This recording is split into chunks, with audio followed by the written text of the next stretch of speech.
Okay, so I had done a video earlier about how to use the new calendar app to track where we're at in the day closing process, but when I tried to upload the file, the audio was missing.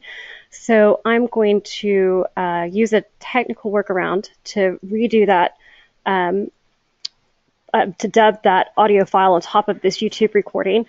And so you guys can actually hear it. Just bear with me because they may not be perfectly in sync and there may be some background noise because I'm at home. That's my disclaimer. About the new Oops. TimeTree app so that we could all learn together very quickly. It's called TimeTree. You can see it right up here. Let me try that one more time.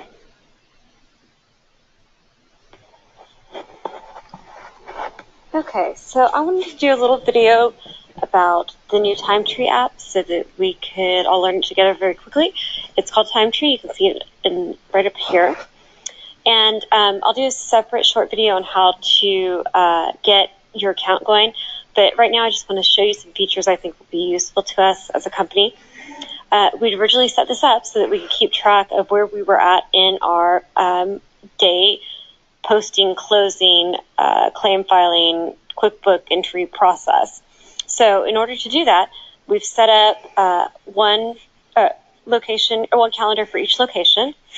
And the way it's going to work is when you go to that location, for each date of service, like this is for the date of service October 10th, when October 10th is posted, then Maria, who posted it, will enter the note posted. When Amber's done with payment posting on October 10th, which is an important component to us closing the day because we can't close it till we know that both girls are done, whether Amber has anything to post or not. When she doesn't need that day open anymore, basically, or she's done with the posting for it, she'll put in payment posting.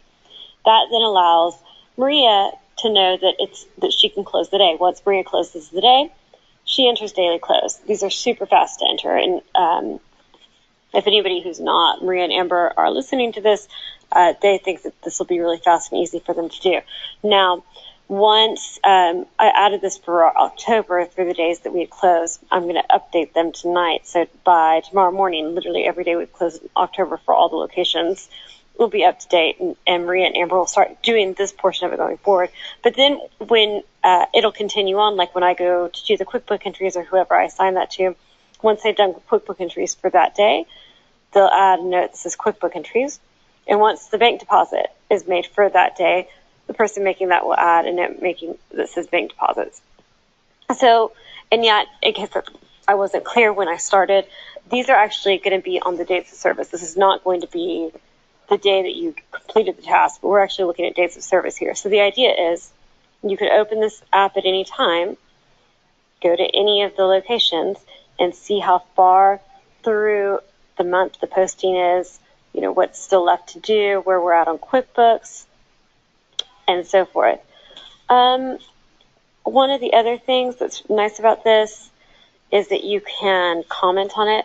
So let's say that I just finished posting a day and there was something weird that happened, and so it wasn't going to reconcile perfectly. I can leave a note here saying, why it didn't reconcile and what the person who's doing the QuickBook entries needed to know so that they could make the QuickBook entry accordingly. And then, once I finish my note, it'll post right there on that date of service, and the poster could see it.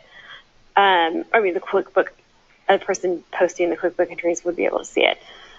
Also, if you go to the feed, you can see all the stuff that has been done recently. And I believe that you can, maybe we can't comment on those. I thought that you could. But you can also see who did it and when they did it. So if you're trying to figure out how quickly these days were, or when the last time these days were touched or anything like that, that's here. Not that that's going to be super critical, but it's a nice feature that I wanted to share.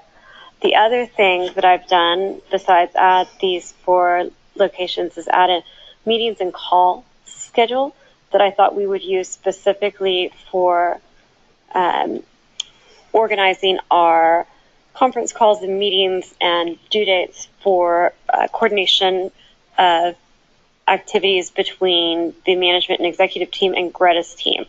So if I schedule, like, let's say I scheduled a conference call here, which, by the way, obviously the scheduling is intuitive. You just go here, put in your time and your date.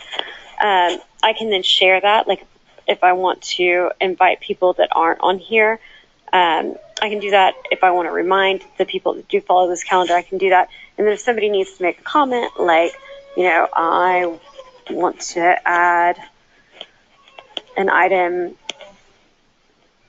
say item A to the agenda, whatever, they can do that here, and then it kind of keeps it all organized. So that's pretty much it. It's pretty straightforward. I think it'll be really handy and easy to use to keep track of our posting and closing process. I will be doing another short video on how to sign up for it. And, oh, one last thing. When you go, girls, to add your activity in here, you need to make sure that you select all day as the time. Let me show you why. Because it's nice to see the color coordination as it's listed here. We want it to actually go in the order that we would be used to seeing it, and not just be haphazard all over the place. If you don't add all day for the time that it took to complete these tasks when you're adding them to the calendar, then they're going to post to whatever time of day you're adding that. So let's say that y'all posted journals at 8 p.m., but I did QuickBook entries at 8 a.m., and both of us just added the time. It didn't make it all day. We just added it in at the time that we were making the entry on the calendar.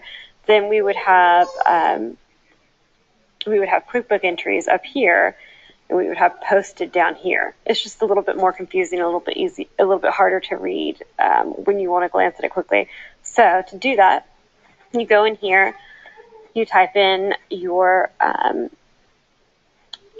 note that you're responsible for putting in there. And by the way, you'll notice that when I went to go put that in there, it had options for me to choose from. Once you put these in once and you put the time frame in, see how these all say all day, you won't ever have to do that again. So you'll really only have to do this once. But you'll put this in once on your device, and when you do, you will go to this button right here and just switch it from a specific time to all day. And then you'll click the check button. That's it. Okay, thanks for sitting through that. The only thing that I wanted to add to what I said before is that if you cannot, for some reason, download this to your device, there is also a website called timetree.app. Oh, something's going on with my recording. Sorry, I don't know if y'all could hear that, but another YouTube video started on my headset. I was just saying you can actually go to the website and add it here instead of using the app. It's going to be, I'll send out the link. But in any case, if you can't use the app, you can use it here. The app is better, though, so I would suggest using that if possible. Thank you, guys.